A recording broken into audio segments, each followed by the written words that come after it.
ठीक है। भौतिक विज्ञान क्लास 12 आवेशित तार के कारण क्या निकालना है, विद्युत क्षेत्र निकालना है। ठीक है, हम पढ़ चुके हैं गॉस का नियम। गॉस का नियम क्या था, किसी सरफेस से जो फ्लक्स निकलेगा, संपूर्ण फ्लक्स निकलेगा, वो Q/ε0 होगा। ठीक है, ठीक है। तो ये जब भी अगर क्वेश्चन आया तो ये किसके साथ आएगा, गॉस के नियम के साथ आएगा। ठीक है, तो क्या करना है, इसका उपयोग करना है और एक आवेशित तार लेंगे, उसके कारण आप क्या निकालेंगे, विद्युत क्षेत्र की तीव्रता निकालेंगे।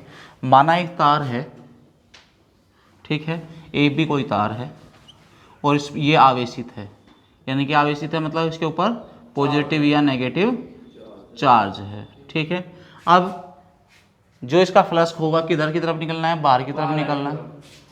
बाहर की तरफ फ्लक्स निकलेगा ना, प्लस है ना, तो फ्लक्स बाहर की तरफ जाएगा। ठीक है, अब हमें इसका संपूर्ण फ्लक्स जो चाहिए वो मुझे चाहिए कि एक पृष्ठ से निकले, तभी तो हम गॉस का नियम निकाल पाएंगे, लगा पाएंगे।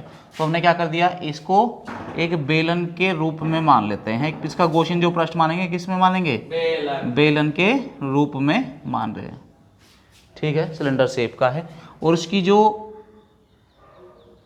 यहाँ पे है ये कहानी है। ठीक है, तो इसका जो संपूर्ण पृष्ठ है वो इस बेलन से ही निकलेगा। अब आप कह सकते हो भैया इधर से भी तो निकल सकता है, हाँ ये निकल सकता है, क्या फर्क पड़ रहा है, निकलेगा तो बेलन से ही ना टोटल। ठीक है, और यहाँ वो बिंदु है जिस पे आपको क्या निकालनी है, इसके विद्युत क्षेत्र की तीव्रता निकालनी है। समझ में आ रहा है कि नहीं आ रहा, यानी कि ई किधर जा रहा है, इधर जा रहा है। तो इस छोटे से क्षेत्रफल का जो एरिया मान लेता हूँ मैं, डी ए मान लेता हूँ। कितना मान लिया, डी ए, डायरेक्शन भी इधर ही होगी, तो यानी कि आप एन डी ए भी लगा लें तो भी कोई फर्क नहीं पड़ने वाला, और डी ए भी लिख लें तो भी कोई फर्क नहीं पड़ने वाला। ठीक है, तो ये क्या हो गया, इधर डी ए भी इधर ही आ रहा है, ये भी इधर आ रहा है। अब देखो इसकी बल रेखाएं इधर की तरफ जाएंगी, बाहर की तरफ, और ये इसका पृष्ठ किधर की तरफ हो रहा है, ऊपर की तरफ, तो 90 डिग्री बन गया। सेम कंडीशन यहाँ बन रहा है, विद्युत क्षेत्र की लाइन इधर जा रही है और इधर की तरफ बन गया, 90 डिग्री बन गया। समझ में आ रहा है कि नहीं आ रहा, तो कैसे लिखोगे, माना एक तार, ठीक है, जिस पर धनात्मक आवेश है, उसका आवेश घनत्व, उसका रेखीय आवेश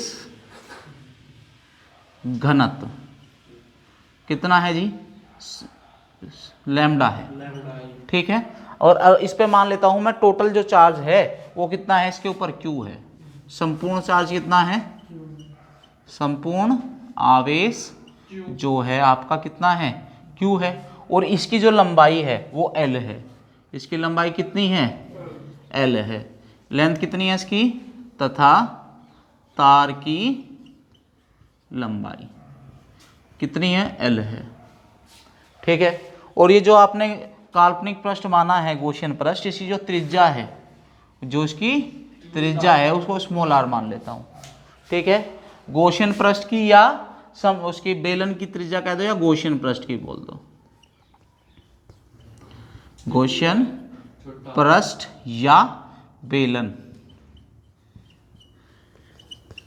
त्रिज्या कितनी मान लेता हूं मैं, स्मॉल आर मान लेता हूं, कोई दिक्कत नहीं है। अब मैं क्या करूंगा, इस छोटे से एरिया से निकलने वाला फ्लक्स निकाल लेंगे। ठीक है, छोटे से एरिया से, और संपूर्ण के लिए क्या कर दूंगा, समाकलन कर देंगे। समझ में आ रहा है कि नहीं आ रहा। ठीक है, माना बिंदु P पर विद्युत क्षेत्र की तीव्रता ज्ञात करनी है, विद्युत क्षेत्र की तीव्रता क्या निकालनी है,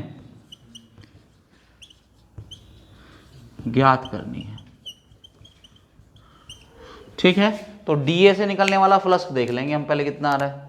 ठीक है, तो DA से निकलने वाला कुल फ्लक्स, कुल फ्लक्स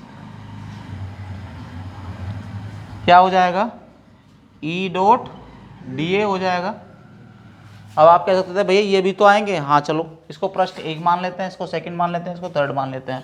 ठीक है, तो ये क्या बन जाएगा, E D A cos theta, D A cos theta हो गया। अगर क्या है, थीटा आपका कितना है, 0 है, तो थीटा 0 रखोगे तो क्या बन जाएगा, डी ए बन जाएगा, डी ए कोस 0 बन जाएगा, और ये रह जाएगा D A, E D A बन गया। ठीक है, अगर इसे मिटा रहे हैं, ठीक है। अगर मैंने क्या कर दिया, ई डी ए कोस 90 कर दिया, कोस 90 की वैल्यू कितनी होती है 0, तो ये यानी कि ये वाली कहानी, ये वाली कहानी सब 0 हो जानी है। तो कौन से वाला काम करेगा, ये वाला काम करेगा, जितना इससे फ्लक्स निकाल रहा है। तो संपूर्ण यानी कि गॉसियन पृष्ठ से निकलने वाला कुल फ्लक्स कितना हो जाएगा, इंटीग्रल कर देंगे समाकलन के साथ, गॉसियन पृष्ठ से निकलने वाला कुल फ्लक्स, निकलने वाला कुल फ्लक्स कितना हो जाएगा, ई डॉट डी ए का समाकलन हो जाना है, क्लोज इंटरवल हो जाना है, यानी कि क्लोज इंटीग्रल हो जाना है। समझ में आ रहा है ना, बंद समाकलन हो जाना है, ठीक है। तो ये क्या हो जाएगा, E D A cos theta cos 0 हो जाना है। तो कोस 0 होने के बाद क्या आ जाएगा, 1 आ जाएगा, यानी कि ई डी ए हो जाएगा, ये हो गया ना, डॉट हट जाएगा, ठीक है। कैसे आया, कोस 90 इस वाले तरीके से, ठीक है। इसके वाला क्या हो जाएगा, 0 हो जाना है, तो इसको छोड़ सकते हो 0 वाले को, तो कौन सा रख सकते हैं, तो इससे निकलने वाला जो कुल इलेक्ट्रिक फ्लक्स होगा वो होगा फाई ई बराबर ई डी ए, ठीक है। और ये कितना था, क्यू अपॉन एप्सिलॉन नॉट, किसने कहा था, घोष भाई साहब ने कहा था। और ये को अभी क्यू को मैंने क्या बताया था आपको, पृष्ठ रेखीय आवेश घनत्व तो ले रखा है आपने, आवेश ले रखा है संपूर्ण आवेश, और तार भी ले रखा है, समझ में आ रहा है। तो हम जानते हैं, क्या जानते हैं जी, क्या, रेखीय आवेश घनत्व जो होता है वो होता है क्यू अपॉन एल। तो यहां से क्यू की वैल्यू निकाल दूं, क्यू बराबर आ गया लैम्डा, यहां रख दूं, ठीक है। तो ये आ तो फ्लक्स की रहा है ना, lambda L upon epsilon not. अब एक बात, ये ई अगर इसका फंक्शन नहीं है तो इसको आप बाहर भी निकाल सकते हो, कोई फर्क नहीं पड़ने वाला। क्या, ई फंक्शन नहीं होना चाहिए किसका, इसका, इसके संपूर्ण पृष्ठ का फंक्शन नहीं होना चाहिए, ठीक है। तो अब क्या हो जाएगा, चलो यहां तक बात समझ में आ रही है। तो इसका पृष्ठ कितना होगा, संपूर्ण पृष्ठ कितना हो जाएगा, 2 पाई आर एल, 2 पाई आर एल, ठीक है ना। तो ई को बाहर निकाल सकते हो, तो डी अंदर आ गया, lambda L upon epsilon not, तो ये कितना आ जाएगा 2 पाई आर एल, ठीक है, इंटू 2 पाई आर एल बराबर lambda L upon epsilon not, L से एल कैंसिल, ई बराबर कितना आ जाएगा 1 अपॉन 2 पाई एप्सिलॉन नॉट, ठीक है, into lambda upon R, lambda upon R, ठीक है।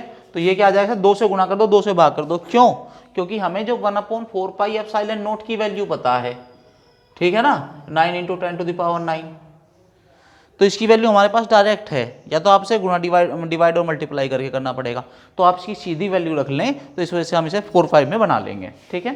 तो क्या हो जाएगा 1 upon 4 pi epsilon naught 2 lambda upon are,